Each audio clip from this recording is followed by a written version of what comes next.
Hello.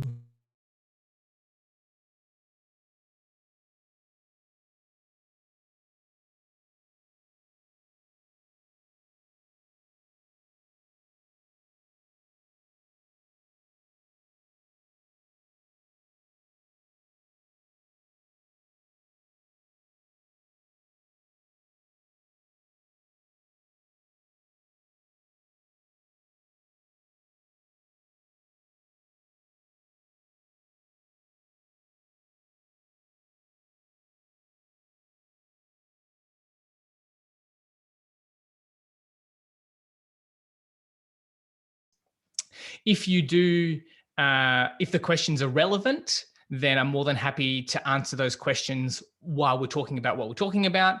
If not, then we'll answer some questions at the end. Also happy to take you off mute and have an actual conversation around some of your questions or issues that have arisen. So we'll probably have some people joining in, but we are a little bit pressed for time. We do have some things to get through. So hopefully you've got some hydration. Hopefully you've got some caffeine, whatever it is that you need to do to stay cognitive with the information that's just about to come in. So let's jump straight into it.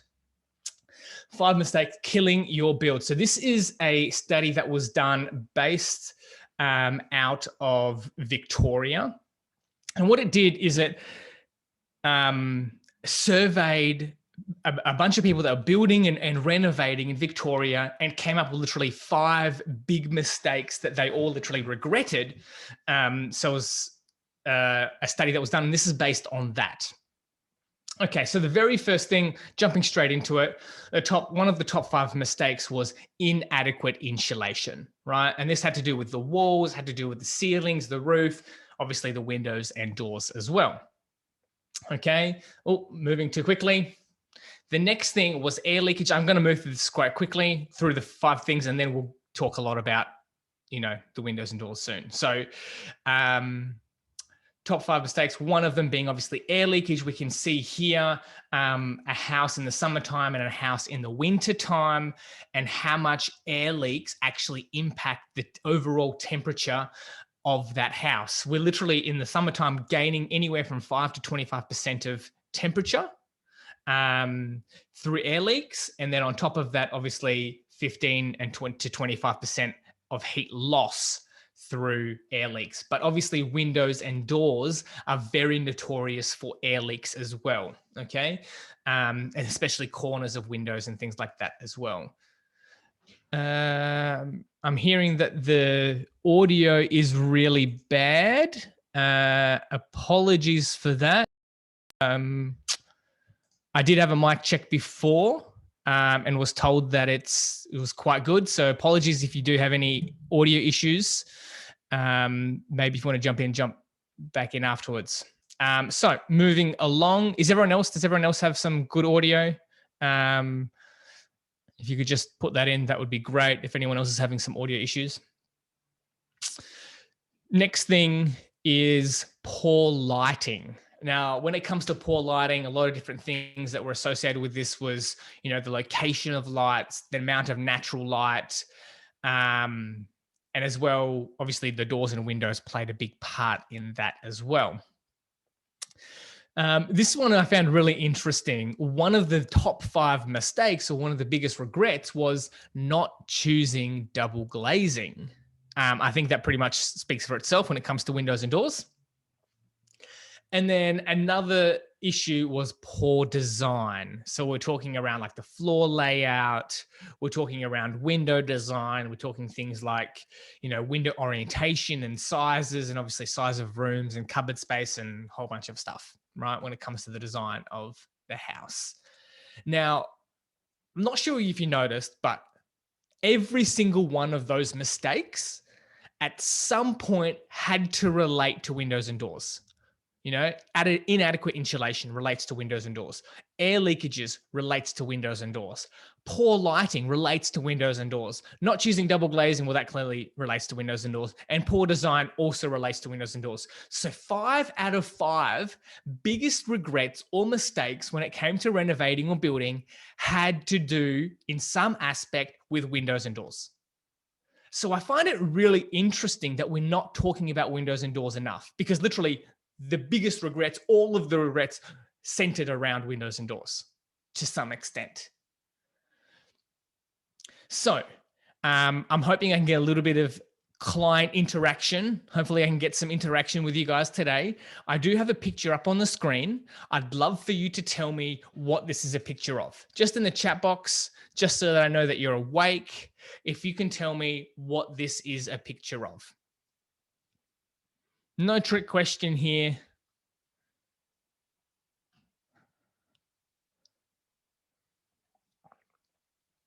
Well, for those playing at home, clearly it's a boot, right? Nothing special about it. It's clearly a boot or a safety boot. But look what happens when all I do is change and add on a couple of circles and some extra lines. Suddenly, I've transformed this boot into now a home or a house or a boot-shaped house or Old Mother Hubbard's house or Puss in Boots, people have said. Just by adding in a couple of arches and circles, I have completely changed what this is a picture of, right?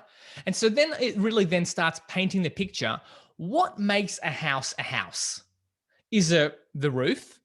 Is it the walls? Is it the driveway? Is it the garage?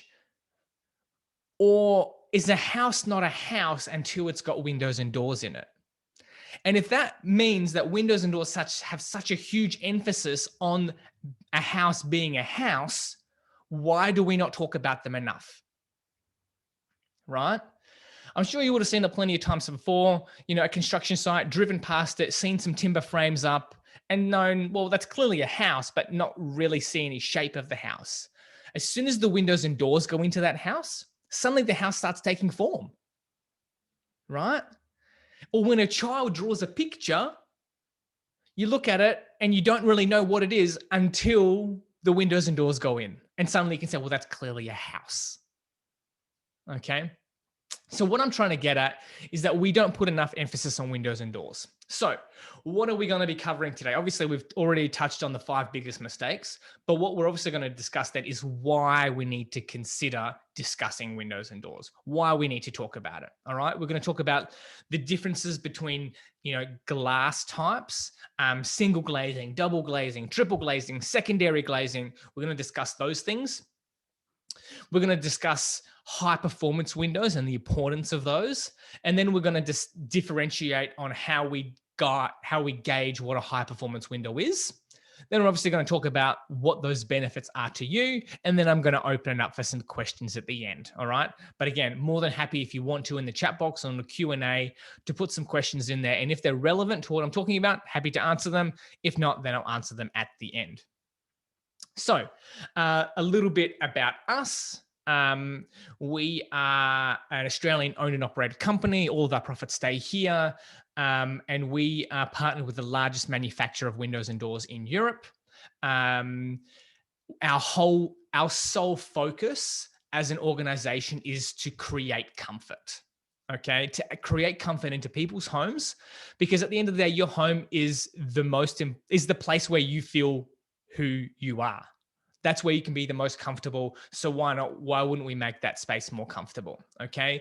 Our head office is here in Adelaide. That's where I'm speaking to you from, but we do business Australia-wide and also internationally, across the ditch in New Zealand, but then also have done projects in Kenya and in Singapore. And the name of our company actually means polished luxury windows, as you can sort of see there. A little bit about myself. I've been in the industry for about 6 years. I've had training in Europe. I hold a supervisor's license and have a certificate for in building construction. But one of the things that we're really proud of is that here in SA, we've been recognized as one of the top 3 window suppliers in Adelaide. And we've received that literally 6 years in a row, and we've only been in business for 6 years, which I think is really, really cool. So a little bit about our manufacturing. The largest manufacturer in Europe, the capacity of being able to produce 7,000 windows and doors a day. So no small operation, 30 years in the industry, and we are literally a one-stop shop when it comes to windows. We make the extrusions, we make the glass panels, and as a result of that, we literally do every step of the process, and therefore our lead times are usually really on point, and we can maximize the sizes of our windows and doors as well. Huge award winning, using cutting edge technology, state of the art, products and machinery. And in Europe, if we were so lucky, we have a 7-day turnaround time. We're obviously not in Europe, so it's a little bit longer for us to get product here. So let's move on. Here on the screen, we can see a picture of a car that's obviously driven off this ravine into the water below. Now, this is a situation that happened in Ireland. Now, you might be thinking, James, what does this have to do with windows? What is a crane? What does a car have to fall, falling into water? What does that have to do with windows? Please hold that thought. I will get to a point soon, okay? So here, obviously, the car's fallen into the water. So what do we have to do? We clearly have to get the car out of the water. Now, it's obviously quite a small car, so it's probably not more than 1.5 tons. So getting a crane of, let's say, 3 tons should be more than sufficient to pull the car out of the water. So here we have, it's fully strapped up, ready to pull the car out of the water, and we can see all the water then gushing out of it as it gets lifted up. But I'm not sure if you noticed that crane is on a fairly substantial lean.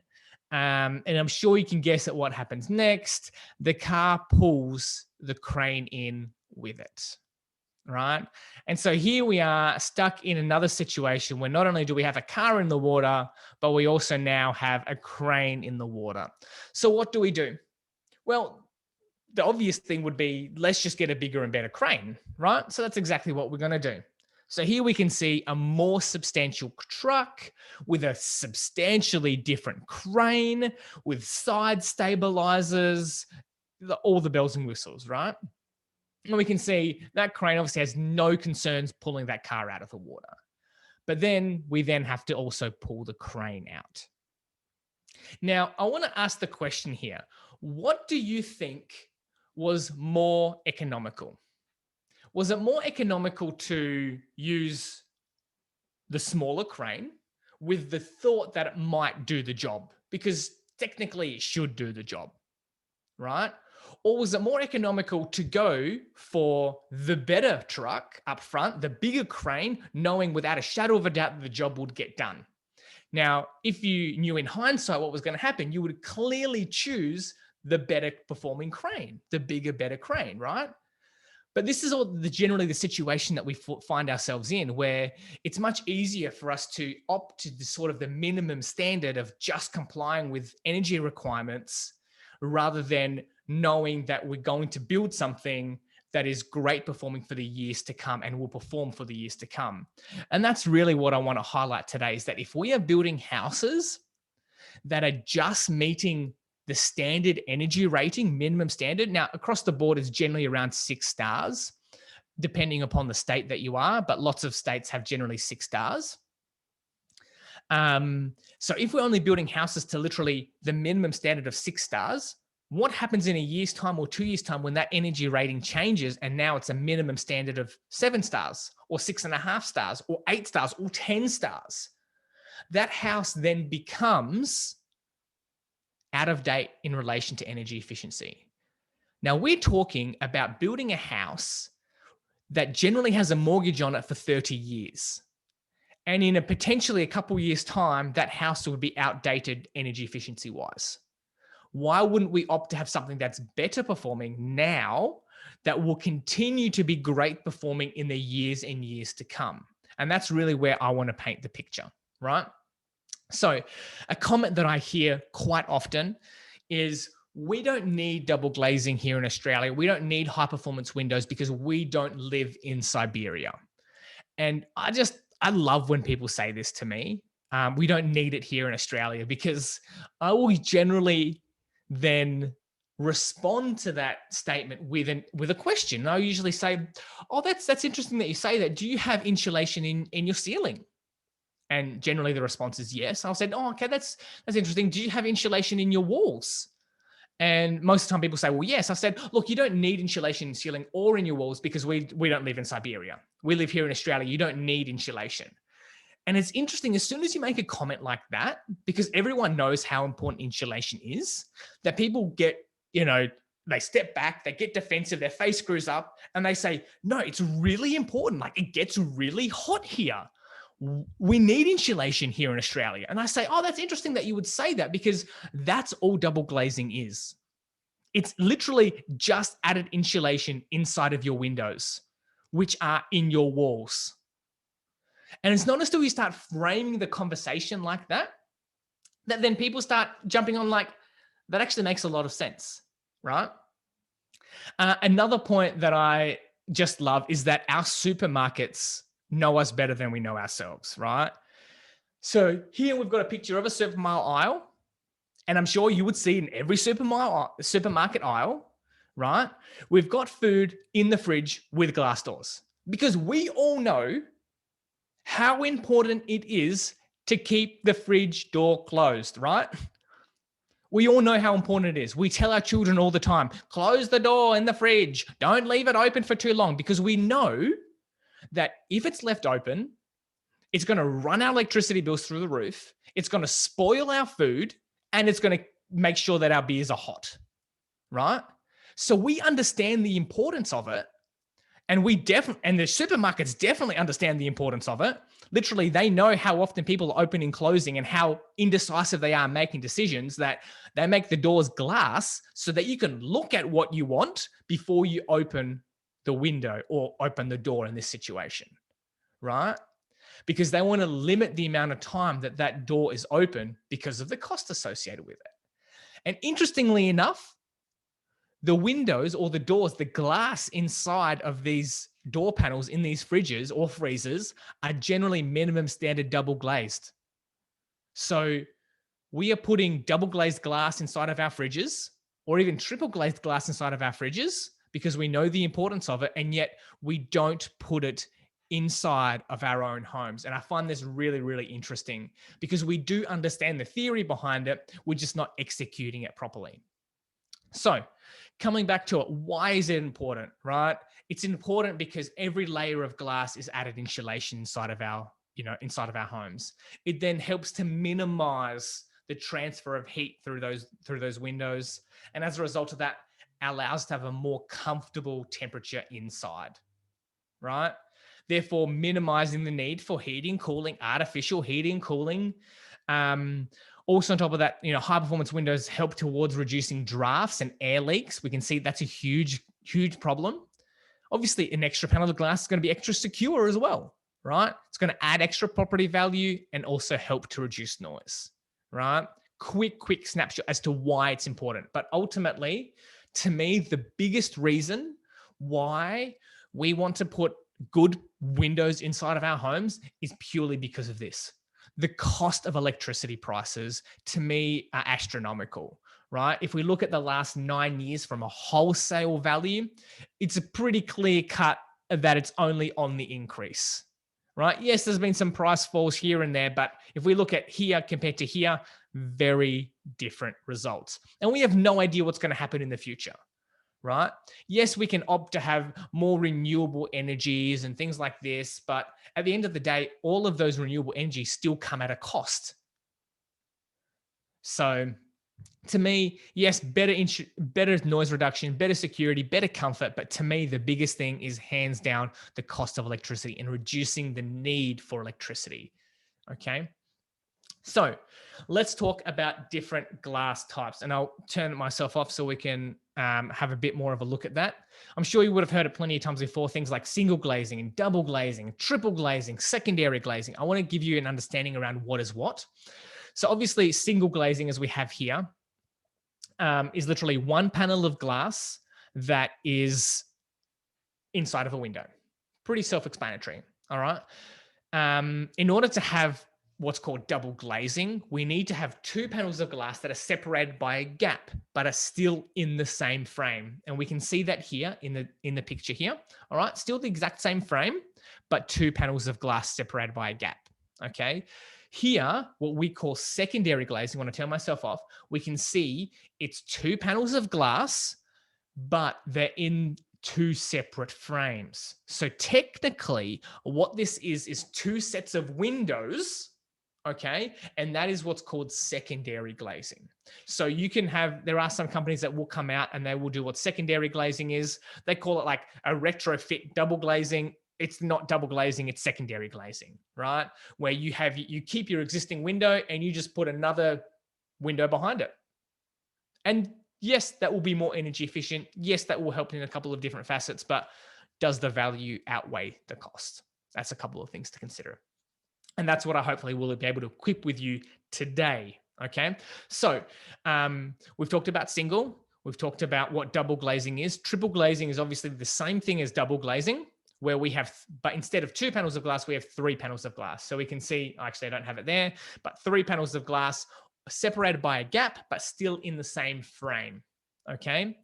Now, lots of people can be misled to believe that laminated glass is double glazing. Okay. So laminated glass is two panels of glass that are stuck together with a layer of plastic. Okay. And that is found, for example, in the front windshield of your car. So if a rock comes up and hits that panel of glass, the glass will crack, but it won't fall out. Okay. Now, because technically it is two panels of glass that are stuck together with that layer of plastic, people can be misled to think that that is double glazing, but it's not. It's still single glazing. Okay. So don't be mistaken thinking that you're getting double glazing just because you're getting laminated glass. Okay. So that's really important to consider. Then on top of that, we talked about, triple glazing, but then high performance windows can sometimes be a combination of those things plus more. Okay. So with all the information that is out there, from different window suppliers, a lot of the time you get given a picture of a window and a price that goes with it and maybe some specs. And you're supposed to filter through all this information and decide where the best value is. Generally, you look at the price and you look at the picture of the window. And does the sizes match up? Great. So it must be the same thing. But it's not. So really what I want to equip you today is for you to have the information that you need to differentiate the apples from the oranges. Now I can see, Matt, you've put a question is, where does Loewy glass fit into those categories? That is a great question that will fit into the double glaze category and also the high performance category. We will touch on that soon. Okay. So I'll move on to that soon and hopefully you get the right answer. So what I like to do when I talk about windows is start at the beginning. Okay. You'd be surprised how often I hear feedback from clients that speak to other window suppliers and they say, oh, they recommended this type of glass because this will do that and X and Y and all these wonderful things. And I say, okay, that's great, but what's the frame made of? Okay. Because to me, keeping in mind that you are buying a window, you're not just buying glass. Okay. Which means you have to consider what the frame of the window is and how the frame performs and how the frame works. Now, I can tell you changing glass is really simple. Okay. Upgrading glass is really simple. What's very difficult is to upgrade a frame. Okay. So to me, when a conversation starts, a conversation is started at the beginning. And the very first thing is you need to consider the entire window itself, not just the glass. Okay. So coming back to our slides, exactly what I say here, because ultimately, if we look at this window down here, this is a double glazed argon gas filled Loewy glass window. But who cares what type of glass there is in it when the window's open? Right? The window's open, so all that heat, all that transfer is coming straight through that window. The frame itself and the fact that the window needs to be sealed properly is such a crucial aspect to the performance of that window and the overall performance and comfort levels in your home. Okay. On top of that, the installation is also really important. So here I've got a picture of some insulation installed into the ceiling, and you as the client come to your builder and you can ask the question, "Excuse me, Mr. Builder, is there insulation in my ceiling?" He can say without a shadow of a doubt, "Yes, there's insulation in your ceiling, but has it been installed correctly?" You'd be surprised how often this happens, right? I've seen plenty of times where insulation be put into the ceiling space, but literally still wrapped up in its wrapping and actually not even been opened up. So yes, it's up there, but it hasn't been installed. So who cares that it's there? The frame itself, the overall window performance is very much dictated by the way that it's been installed as well. Now, I'm not going to touch around the installation aspect, but I do want to touch on how important that is. Okay. So let's then talk about the performance of these windows. Now, I'm sure you would have heard it before, things like R ratings around insulation, right? An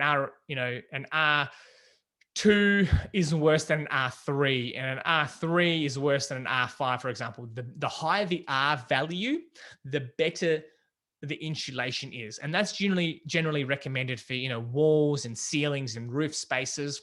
But when it comes to windows and doors, it's actually a different value. So some people ask, "Oh, what's the R value of a window?" And I said, "Well, it's not a thing, right? It's measured on a U value." And the way that it works is that U value is a measure of the heat transfer through that window. So if you can imagine a window that's there, the heat that transfers through that window will be the performance value. So theoretically, the less heat that transfers through that window, the better performing that it is. Okay, so the lower the U value, the higher performing the window is. Okay, so very much to consider that. So the most important thing when it comes to windows is the seals. Does the window seal properly? Seals. I talk about it every single day, and I will keep talking about it until everyone understands how important it is to have a window that is draft proof, because it's not that difficult, right? So here, if I turn myself off, we can do two sets of windows, right? One with a tick, one with a cross. Both of these windows are double glazed, okay? But one of them has brush seals. One of them has rubber gaskets. Okay. And if you look at the performance of these windows, you will see a huge variation, because the one with the brush seals will not stop air transferring through that window. And as a result of not stopping air, it won't stop heat and it won't stop sound. Yes, it will aid in reducing those things, but it won't stop them. Okay. What we need is just like the fridge, because we all understand how important it is to close that fridge door to make sure the seals are working properly. Right? And if the fridge isn't working properly, the very first thing you do is generally change the seals. Okay. So I'm going to bang on about seals and how important it is for a window to seal properly until people understand. Okay. So here we've got a picture of a double hung window, which are notorious for air leaks. Sliding systems are really difficult to seal properly because they just slide next to each other and they never really come into contact with each other. And as a result of that, really difficult to seal. Okay. Now, in saying that, yes, they are difficult to seal, but they're not impossible to seal. You just have to change the engineering a little bit. Okay. So if I move to the next slide here, you can see some pictures of some cross sections, right? A picture of a cross section of a window and an entry door and a sliding door frame. And we can see in the red squares all the rubber gaskets that are in these windows and doors. So here we can see a rubber gasket here. We can see a rubber gasket here. Okay. So that when the window closes, it's got a double seal on it, better than a fridge, because a fridge only has the one seal. It's got two in this situation. Okay. We can see on the entry door, we can see it seals up on the bottom and seals up on the top. And then a sliding system, we can see two rubber gaskets there as well. Right. So not impossible to do, but not easy to do. Okay. One of the really important things as well when it comes to seals is, I'm sure you would have experienced it plenty of times before, especially aluminium sliding windows, where a window will slide in, it will latch, right, and hold it in place, but you've got a gap up the top and you've got a gap down the bottom. because the window's not properly aligned. So you've got gaps in the top and the bottom. By having multiple points of locking in that window, it's firstly going to add to security, okay? But more so than that, it's going to add to your energy efficiency, because if one of them isn't working properly, the other points of locking will engage and pull the window in tight and seal it up. Okay, so really, really important. And ultimately for security, if someone comes and obstructs one of those, those locks, they have a lot more locks to go through. So definitely something to consider. But more so than that, a sealed window as well will be, one, energy efficient, stopping those air leaks, and more so than that, will help to reduce noise, because the noise will always find the least path of resistance. Okay, so to me, it's all encompassing. Multiple points of locking, greater for, are great for security. They're great for energy efficiency, and they're great for noise. Like it's all encompassing. And yet sometimes we only put focus on one or the other. Why can't we have everything? So let's move on. The next thing is, once we've discovered that the window frame seals properly, great, that's a big tick. We've got found a frame that seals properly. What's the next thing? We need to find out what that frame is made of. Okay, now there's lots of different types of window frames out there. Predominantly, we have aluminium, which is really common. Obviously, you would understand that. Timber windows as well. We can also produce a timber and aluminium frame in one, where you have aluminium on the outside and timber on the inside, which is great for the performance of timber, but the protection of aluminium and the maintenance free of aluminium. But what's becoming really popular now is PVC. And if we talk about the performance of those different frames, because ultimately we can put the same glass in all of these frames. Okay, I'm not going to really talk too much about standard glass, standard aluminium. I will touch on thermally broken aluminium, and then you understand why I'm not really talking about standard non-thermally broken aluminium. But if we talk about the performance between the frame types, timber is ultimately the pinnacle of performance, right? It's a natural product and it's great performing. It doesn't react to temperature, and it's just super great. It's what everything aspires to be, apart from the maintenance associated with it, right? But then closely behind that, if not literally on par for first place, is PVC. Downscaling from there, the next frame is obviously going to be our thermally broken aluminium frames, and then down from that is obviously conventional, standard, non-thermally broken aluminium frames. Okay, so let's delve into the frames themselves. Okay, now I'm sure you would have experienced it plenty of times before. Camping when you're a kid, you had a metal rod, you stuck it in the fire and had your hand burn on the other side, and that's because aluminium is a metal and it works on conduction.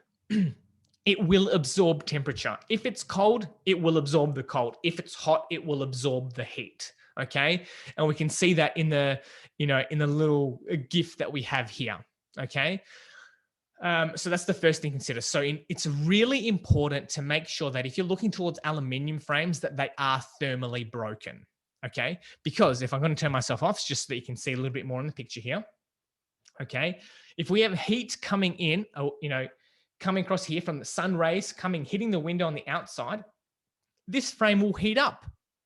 Okay, and then it's going to completely bypass the fact that you've got great performing glass, and it's going to travel straight through the frame and start heating up the inside of your home.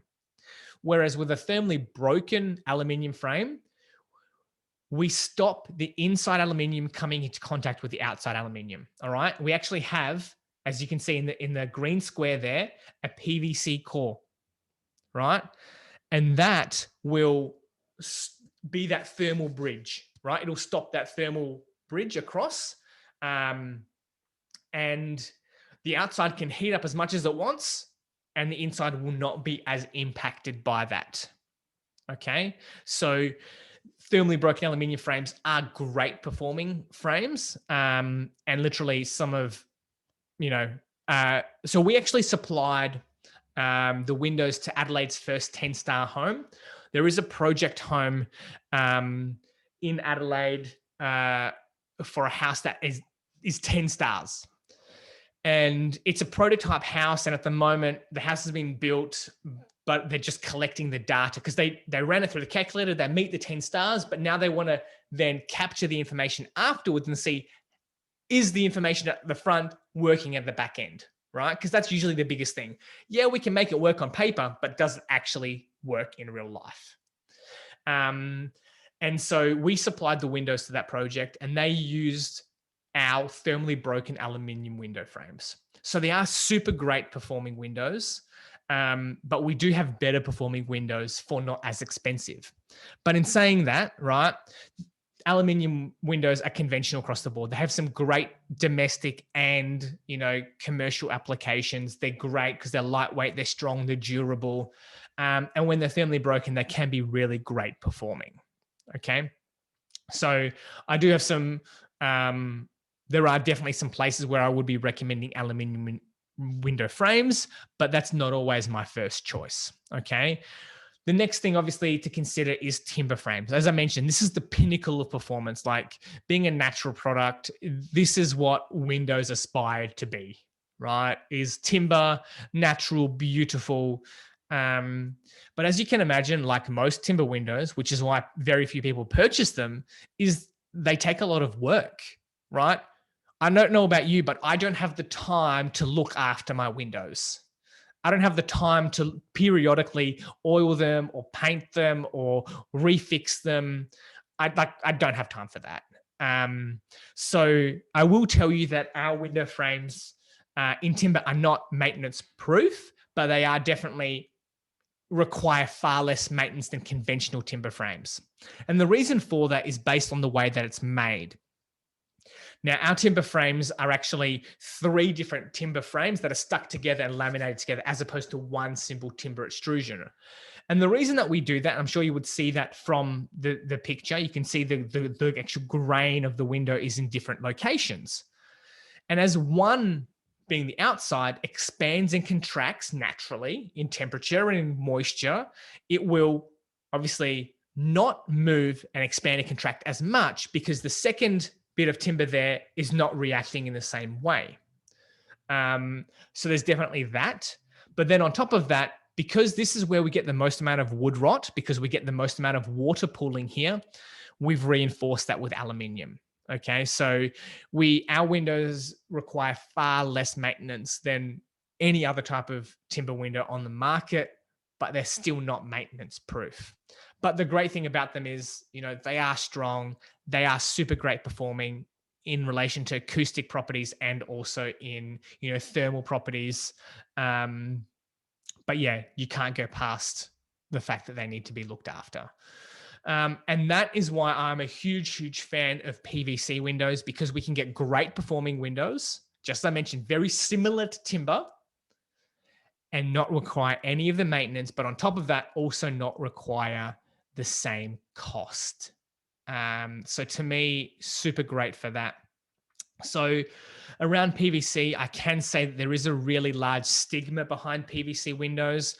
People have been using aluminium and timber for literally decades.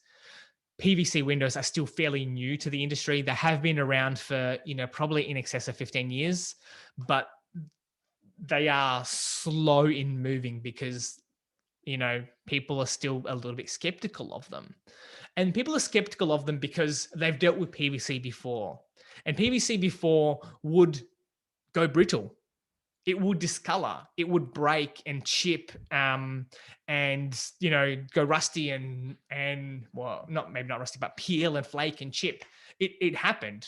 And there was, easily a time where PVC windows came into the market literally over 20 years ago, and they've exited quite quickly based on the way that they performed.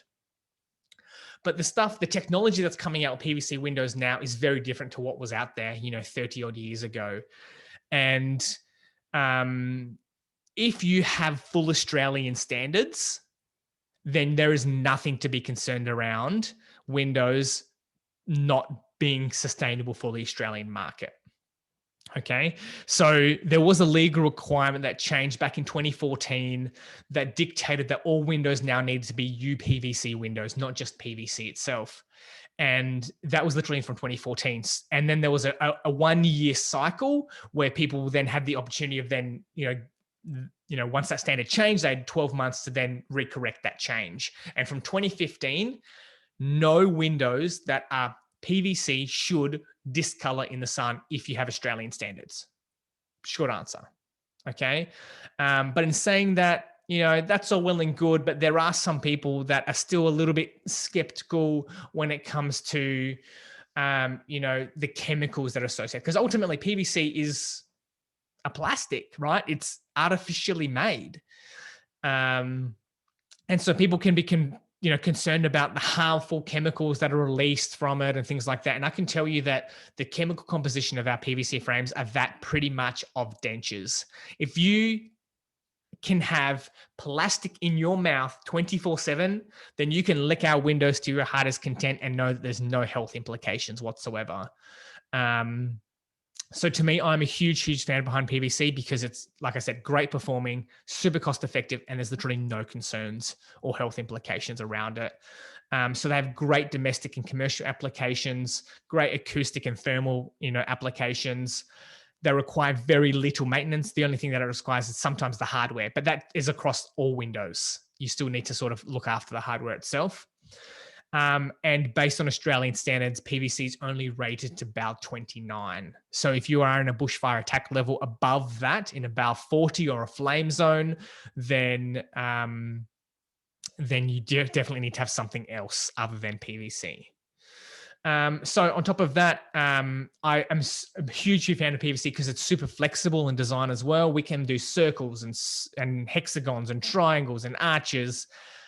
We can mix and match colors. There's so much that can be done around that. But to me, the biggest thing is that it's the best value for money, hands down. So let's look at some case studies. Let's look at some performance. Let's see it in real life. So this is a photo that was taken with our thermal imaging camera. We took this ourselves. This is a photo that was taken in the summertime.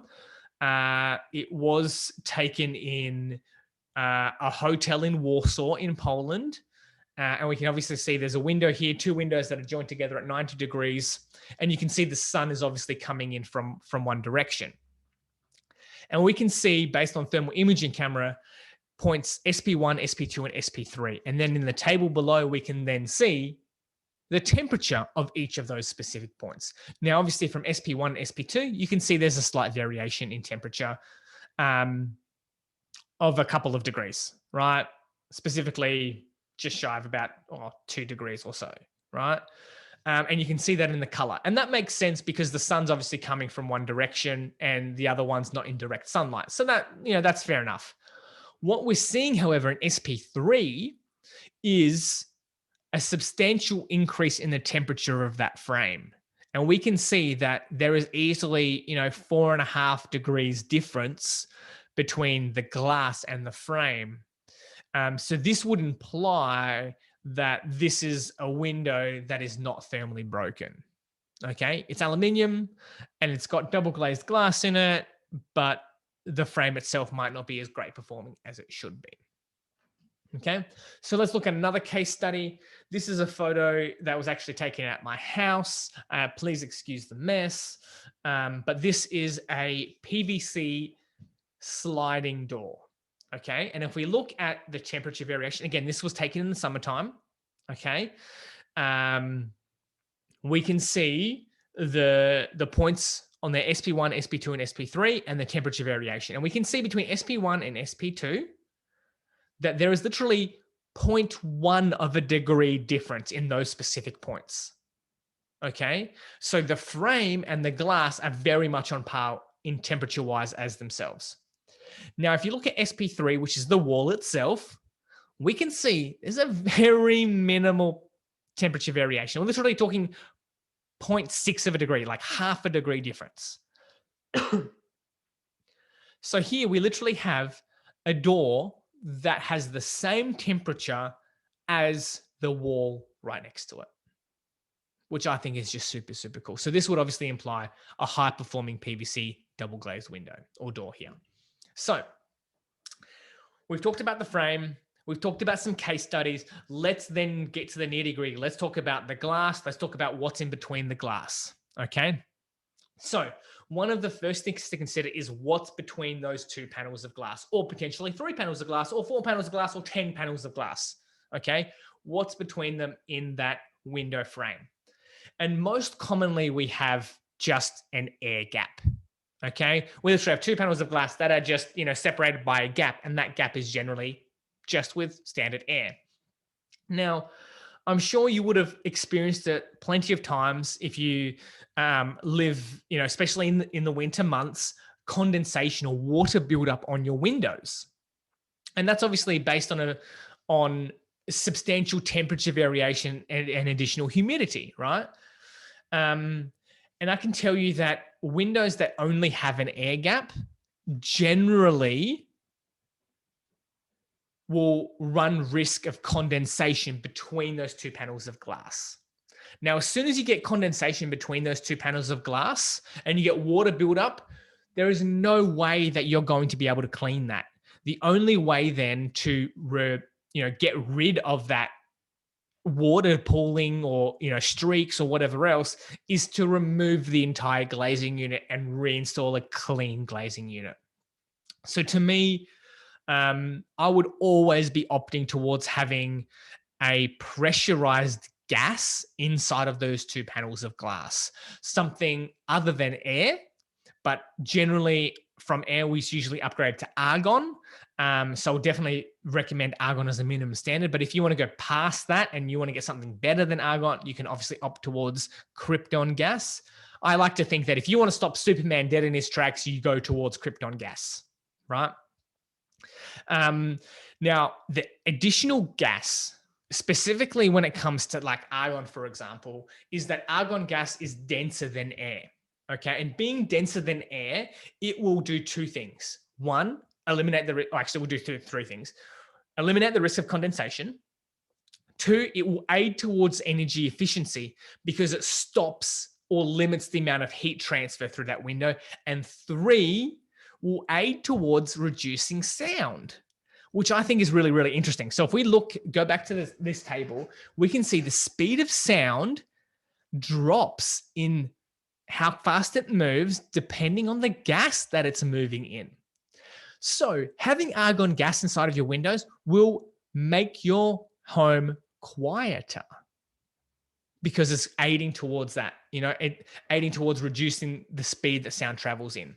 So it will slow speed down, slow sound down, and it will make the house more energy efficient as well. So when it comes to sound, I'll be honest, I have a little bit of a pet peeve when companies talk about sound being reduced in percentages.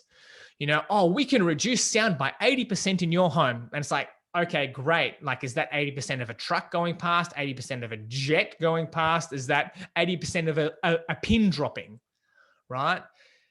If you're measuring sound needs to be discussed and talked about in the way that it's measured, and that is in decibels.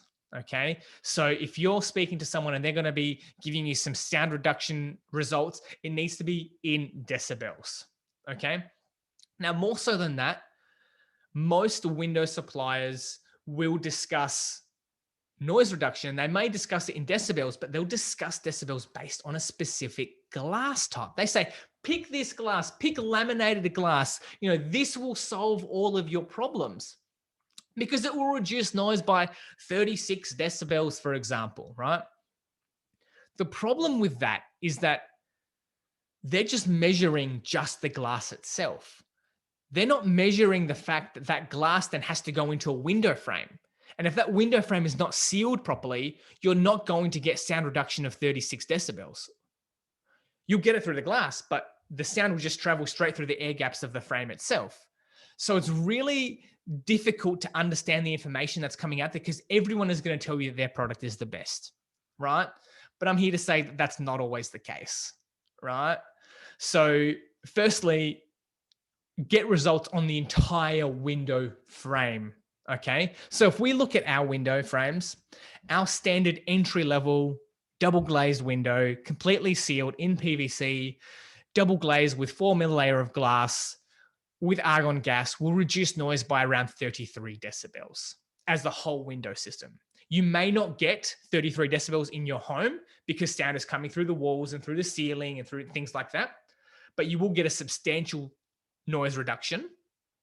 But if we talk about window per window, 32 decibels or 33 decibels, sorry. Okay, so that will take a lawnmower at 90 decibels, right, down to almost a conversation at around 65 decibels, which I think is fantastic. I can tell you, I've experienced it myself.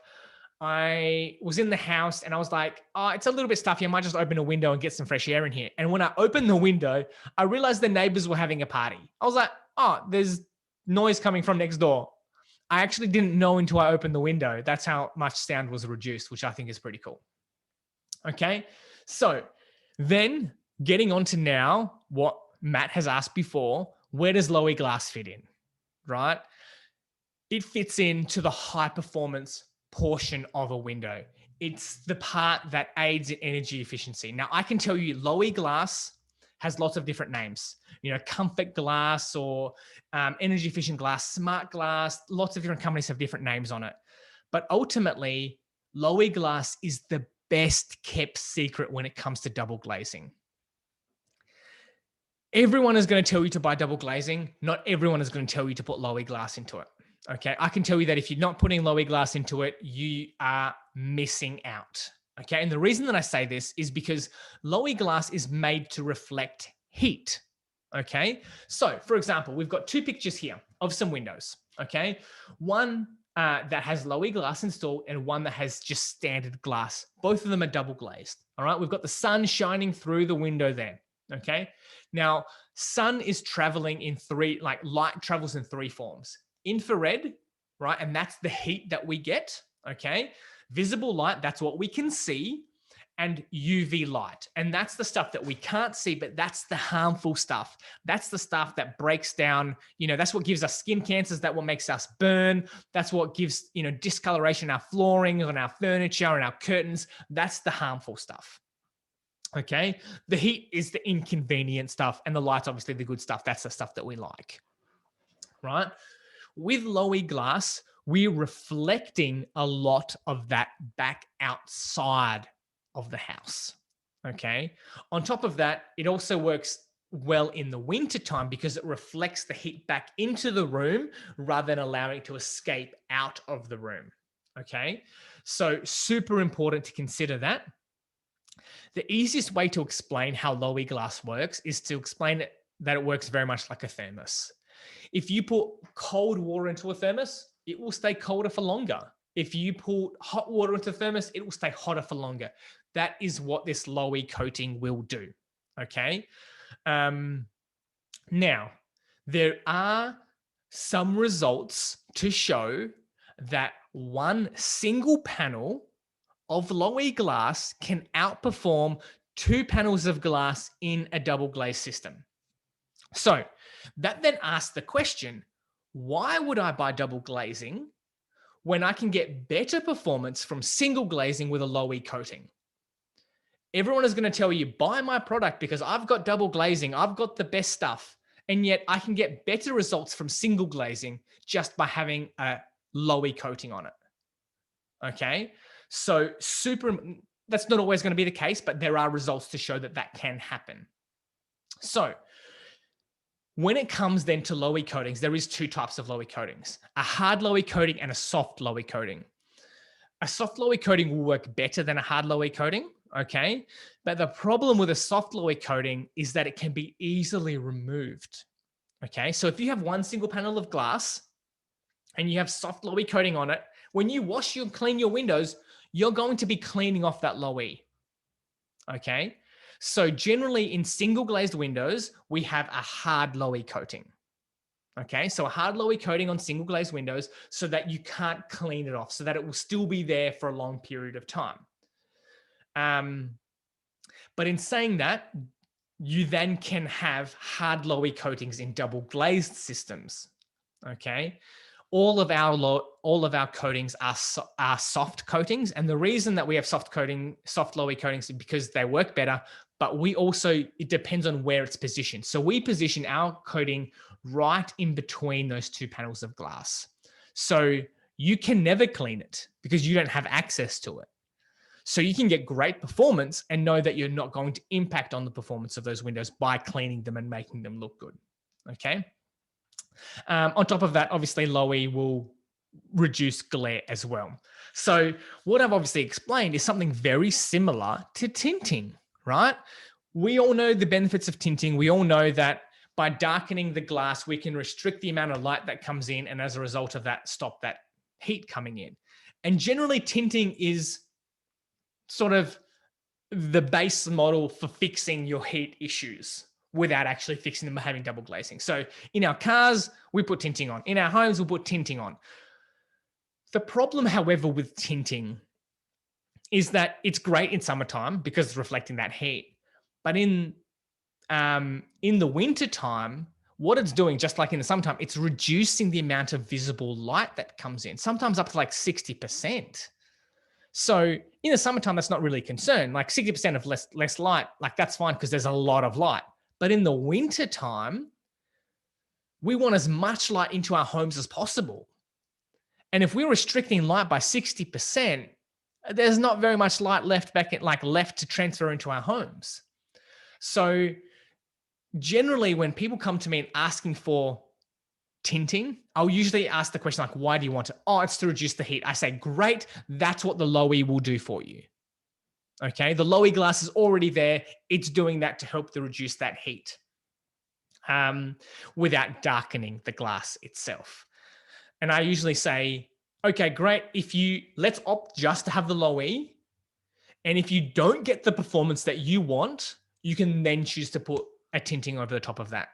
Because the difference with us, however, is that our glass is a darkening of the glass. It's not a film, so you'll never get any bubbles or ripples in it. It's actually the glass itself that's darkened. But in saying that, as soon as we have a darkened glass or even a tint on the glass, we all know that dark colors absorb temperature, right? So what's happening is we're putting a tint on these windows to reduce the amount of heat that comes in, but because it's dark, it's absorbing the heat and therefore releasing heat. Like, to me, it's really contradictory. So to me, it would make sense to just opt to have Loewy. But in certain situations, and I have done it before, I have sold people tinting. If you want it, I'll give it to you, but I'm going to give you recommendations on to why or why not it might not be the best thing for you, right? And I can tell you, most clients that I say don't go the tinting, just go for Loewy, are generally really happy with the results. Okay, so if someone's going to recommend Loewy over tinting, Loewy every single day of the week. Okay, so we've talked about a couple of different things. Now let's talk about specialized and like touching on the specialized glass. We talked about Loewy. What then about triple glazing? Now, to me, everything has to be a value proposition, right? I'm a very value-driven bloke. To me, spending $5 for a chocolate bar, I don't get enough value from that. But spending $800 on brand new tires for my car, I can definitely see the value there, right? So it's not just a matter of what the cost is, but how much value I'm getting as a result of that cost, okay? So to me, that's really where I love the triple glazing space. I can tell you that if you compare our double glazing versus our triple glazing, you're looking at around a 30% increase in performance. So theoretically, 30% less energy needed to maintain the temperature in that room or in that house compared to the double glazing. Now that's all well and good, 30%, that's fine. But what's the cost associated with it? And realistically, for us, it's only really around 10 to 15% extra. I can literally say that I've had windows to upgrade them to triple glazing has sometimes been short of $100. Like, to me, why wouldn't you? Like, we have some customers literally that opt to have triple glazing just for the bragging rights, right? Not even relation to extra sound reduction and extra better performance, right? So the great thing about triple glazing, however, is that we don't have to do it in every single window. It's completely customized. It's completely up to you. I, in my home, have not got all of my windows triple glazed, but I do have some of them triple glazed. And the great thing about it is that the frame in the double and in the triple is exactly the same. In our double glazed frame, we can house a triple glazed unit. So I have literally two windows in the exact same part of the house, one that's triple, one that's double. And you wouldn't tell the difference between the two. So for me, for example, I've opted to have all of my windows triple glazed in my bedrooms because I want a little bit of extra comfort in the bedrooms. That's where we sleep. That's where my kids sleep. I want it to be more comfortable, more secure, safer in those rooms. But in the ensuite and the kitchen and the bathrooms, I've opted just to have standard double glazing. When I say standard, obviously it's not standard double glazing. It's our high performance double glazing, but standard for us. Because what I have failed to mention is that from our side, Loewy glass, argon gas, completely draft proof window, all of those things are standard for us. We don't do anything less than this. And we can still scale it up. Our entry level product is everyone else's luxury product. But for us, what we're specifying to what we believe is a basic necessity, not a luxurious product. So let's then discuss around the benefits of that to you. We've obviously mentioned energy efficiency, but let's then delve into that a little bit more, right? So if we compare a conventional single glazed aluminium window compared to a high performance double glazed PVC window, for example, we know that the U value between the two will dictate the amount of energy needed to maintain the temperature in that room. Now, if you look at just the U values alone, the difference between the two, a high performance UPVC window will be approximately 80% better. So as a result of that, 80% less energy needed to maintain the temperature in a room with a high performance double glazed window as opposed to a single glazed aluminium window. Okay. But I can also say that we've installed windows into houses that have no heating and cooling whatsoever. I remember we had an ad out saying that we can help to reduce your energy costs by like 80%. And someone's like, how can you prove that? And we say, well, actually, we've installed windows into houses that have no heating and cooling whatsoever. So we could easily say that we can reduce your costs by 100%, but we're not saying that, right? We're looking at literally the numbers between the two, the statistical numbers. So if you compare the two, we're looking at generally around an 80% difference. Okay. Now, in saying that, of your heating and cooling costs, not of your electricity bills. Please understand that too. Okay. So if I go back to it, we're looking at around 80% reduction in heating and cooling costs. Okay. We're looking at better noise reduction. That means better sleep. How many shift workers have to literally deal with noise when they don't have to anymore with some good performing windows? We're looking at a house that's safer, extra layers of glass, multiple points of locking. We're talking about a house that's worth more now because obviously people want to live in a space that's more comfortable. And then obviously on top of that, being more comfortable, right?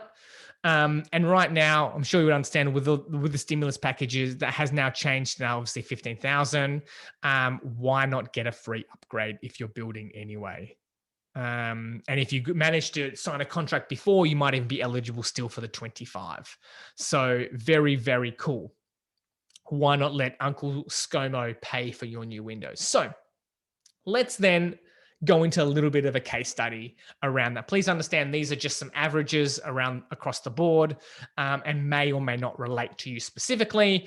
But let's use some examples. We know that if we look at the two differences between windows, obviously that 80% will vary depending on the window that you're comparing it to, but on average, that's what we're looking at, right? So we know we can reduce energy costs by around 80%. Great. So in South Australia, we know based on a study that was done that the average heating and cooling cost inside of electricity bills equates to around 38%. Now, again, that's going to differentiate depending on how savvy you are and where you live and bits and pieces. But on average, around 38% of your energy costs go to your energy bill, right? So If we then know that the average cost in South Australia of an electricity bill is around, let's say, $1,760, and we work that out to a month, that works out to just under $150 per month, right? And you can see it on the screen. So that's fine. Now, 38% of that is going to work out to about $55.70, right? That's the energy consumption of the heating, cooling cost inside of your home. Now, if we know we can reduce that by 80%, we're going to save $44.56 on every month. Now, you might be thinking, James, that's pretty anticlimactic, right? $45 or, just shy of $45 is not, a month is not really that fantastic. And I say, I get that, because for me, that's barely, an outing to, a fast food restaurant with the kids. It's not a substantial amount of money. But when we're building or when we're renovating, we have to buy windows anyway, right? So we have to buy them anyway. All we're doing then is substituting the potential additional cost to have better performing ones, because your builder has already allowed for the cost of windows in your project anyway. Okay, so there's already an allowance there. Lots of people get a quote, they're like, oh, I can't add an extra, $20,000 to my price. So it's like, well, no, you're not adding extra $20,000. You have to substitute it, right? You have to take off the cost of windows that are already associated in the cost and only add in the difference. But most of the time, the builder's not going to tell you what the value of your windows are. So it's really important to obviously push on that. So let's then go back, right? We know that's the case. But like I said, we have to buy windows anyway. So let's just assume, okay, that the cost of the windows are an additional $10,000. All right? They're extra 10 grand. Now, I do want to put a little bit of a caveat on what I've got on the screen at the moment. I am actually a fully qualified and insured mortgage broker, so I am allowed to speak about these things. And if you want some information around your home loan as well, I'm more than happy to have a conversation around that. But let's go back. If we then have an extra $10,000, we're having to pay generally in our mortgage anyway. Let's say the interest rate is 2.5%, and at the moment we can get rates much better than that. Over a 30-year term, where's my mouse? 30-year term, the repayments are only $40 a month. Like, this is where I get excited, right? So literally from month one, you've just added an extra $10,000 to your home, extra sound, extra energy efficiency, extra comfort, extra security, and you're also putting in an extra almost $5 into your pocket every single month. To me, I'm finding out where the no-brainer is. And that's from day one. We're not, asking you to pay this off in the next 10 years' time. You're literally making money from month one from doing it right the first time. Now, obviously, that's going to vary depending on the size of your house, and there's lots of things to consider there, right? But in this example, why wouldn't you? You literally got more money in your pocket from day one, and you've got a better performing house. So ultimately, what are the benefits to you? I think we've covered them enough, right? Reduce electricity bills or energy costs, right? More money in your pocket as a result of that. A quieter home, more comfortable home, and a safer home. Like, who doesn't want to live in a space that they feel comfortable? A space that, these are our homes. This is where we come to be our absolute selves. The place where we don't have to put a front on, the place where we don't have to doll ourselves up and make ourselves look pretty. This is the place where we can walk around in our track pants and not wear bras, right? This is where we can just be us. Why wouldn't we choose to be comfortable in those spaces? Like, I find it really interesting because psychologically we know how important it is, but yet we're still not implementing that into our homes. So what then happens if our builder doesn't want to work with us, right?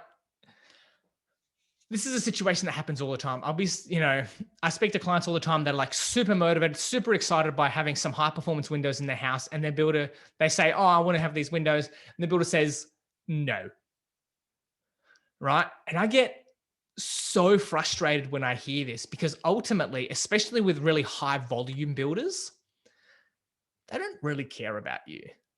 And I'm like, that's a really hard truth, but it's absolutely the truth. They couldn't care two hoots about you. For them, it's all generally around money. But the way that I look at it is you're paying for it. You are the client. You're paying for it. You then have to live in that space and pay for the electricity and maintain that home for the years to come. Why wouldn't you want to deal with someone that wants to give you what you want, right? Why would you want to deal with a builder that is only looking after themselves and not looking after you? You'd be surprised how often we have to ask clients like, is your builder open for other suppliers? Is your builder open to work with you? And most of the time, I'll tell you that when the builder's not, okay, when they say, no, you need to have the windows that we've specified or that's it, keep in mind, you're the client, you have the pulling power, right? You can say, well, that's fine. We can definitely find another builder that will deal with these windows. And as soon as that happens, as soon as you pull the power away from them, most of the builders then actually come back and say, oh, look, no, we're more than happy to do what you want to do, because they'd prefer to lose out on just the windows rather than lose out on the whole house. Keeping in mind, this is like building a house or doing some substantial renovations it's not a small amount of money generally. So by them opting to give you just a little bit of what you want, they can still make some money elsewhere. And you'd be surprised that when clients do that, and when builders generally deal with our product, they're like, this is absolutely fantastic. And then they generally just start recommending us. I mean, not just us, but across the board, right? So I do think that it's really important to find a builder that is willing to accommodate to your needs and willing to work towards what you want, and not just looking after themselves. And there are builders out there that will do that. There's not a lot of them, but they're definitely out there. So recapping what we've talked about, right? Every layer of glass is added insulation into your home. Double glazing is effective all year round, right? It's essential to look at the U values of windows when you're comparing them, to consider that the glass specs are second to the window frame and the window type, right? Important to have a window system that is completely airtight with multiple points of locking, okay? And a specialized gas in between the air cavity or in between the glass panes. And also then to consider specialized glass like Loewy, but ultimately to encompass the entire window system. And obviously then to deal with a builder that's looking after you and not looking after their own back pocket. So with that, I do want to thank you all for joining me tonight. I love giving information out. That does then draw the formal part of my presentation to a close. But I love giving information. This is what I get excited about, because the more we talk about this, that's when more people understand more about it. That's when the industry starts changing. And I believe hand on heart that every single house or building that's being built here in Australia, literally worldwide, needs to be minimum double glazing. We shouldn't be building anything that is single glazed. That's literally what I think, hand on heart, because we're just setting ourselves up to fail if we don't do that. So on here, please feel free to reach out to myself, to my team, reach out on the resources that we have in our Facebook and our Instagram, on my LinkedIn, our company LinkedIn, and also on our YouTube. We've got lots of videos on there, lots of great resources on there. And if you do obviously have any projects on the go right now that you want to have a conversation around, more than happy to have a conversation around that. James is asking what products were used in the 10-star home. So I did touch on that. What we used for that 10-star home was triple glazed, thermally broken aluminium windows. Okay. We used them with 2 Loewy coatings of glass on the inside and the outside, being triple glazed. And we also opted to have electronic motors that will open and close the windows at specific times. So we supplied the hardware for all of that as well. But thermally broken aluminium window frames that were triple glazed were used for the 10-star home. The house right next to it is also built by the same company, but that's an 8.3 star, and that's just with double glazing in it. and that's also thermally broken aluminium window frames. So still great performing, great results. And I'm really excited to see the results that are coming out from it as a result of that. But this then allows us to be able to open it up and say, do you have any questions? And if you want to reach out, you're obviously more than welcome to reach us on our email address, and obviously through the other links that we have. So obviously I want to open it up now and give anyone the opportunity of asking some questions. The questions that have already come in, I have answered. So if there's any more, please feel free to ask some more questions.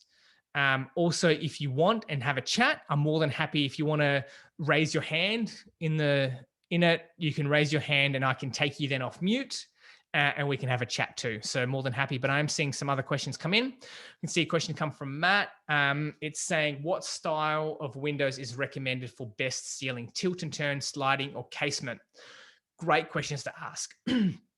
So as I mentioned with the sealing, before, sorry,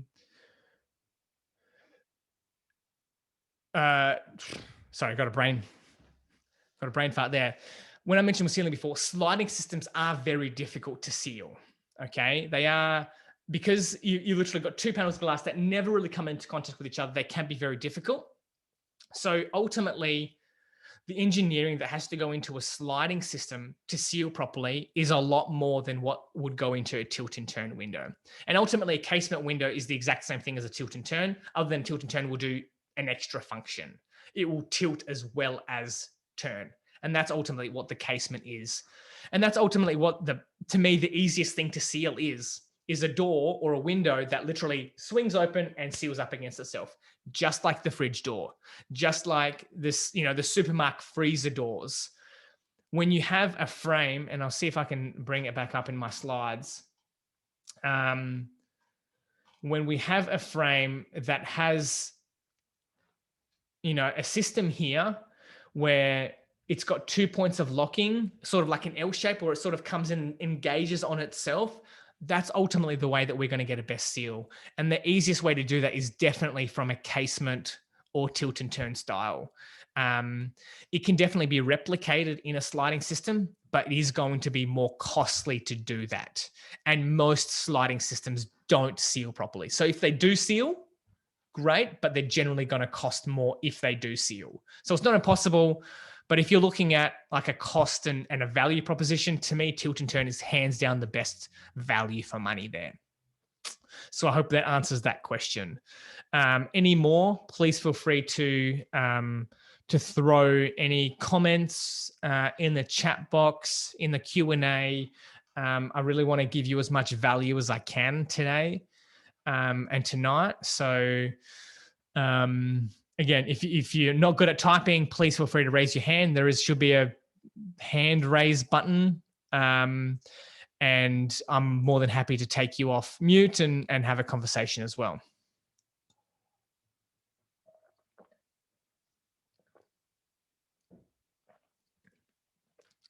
Okay, I'm not seeing.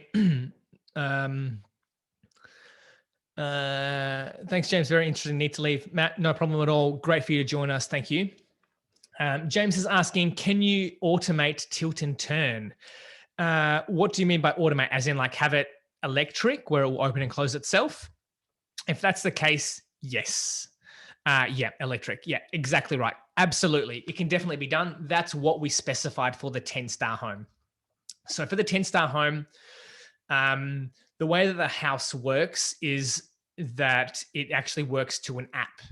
And that app will gauge temperature and variation and will open and close specific windows, indoor, or actually just windows at specific times of the day to maximize the energy efficiency of that house without you even being there, which I think is really cool. So yes, windows can be automated. The tilt, it can only be done, however, in a tilt position. The turn position can't be automated. So windows can be electric and we can have them opening electronically, but only in a tilt function where they would then obviously tilt open and then tilt closed.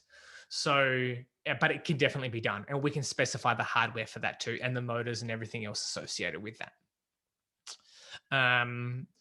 So if there's anything else, doesn't look like there is. Again, please feel free to reach out. If you do have any projects on the go, please feel free to reach out to myself. You know, you've got my Facebook details, so you can have a chat with me on there. I love just giving value. Please just ask whatever questions you have. Or if you've got a project on the go, please feel free to reach out. I'll be more than happy to supply you a price on that project, regardless of where you are, because obviously we can supply windows nationwide and also internationally. So no concerns around that. But again, I want to thank you for joining me tonight, taking some time out of your evening to get to listen to a bloke get super excited by windows. I hope you were able to get some value out of it, and love, if you drop me some feedback. If you did get some value, I love getting some feedback on it. So again, thank you for joining me. Wishing you all the best. Good night. Talk to you soon, hopefully. Bye.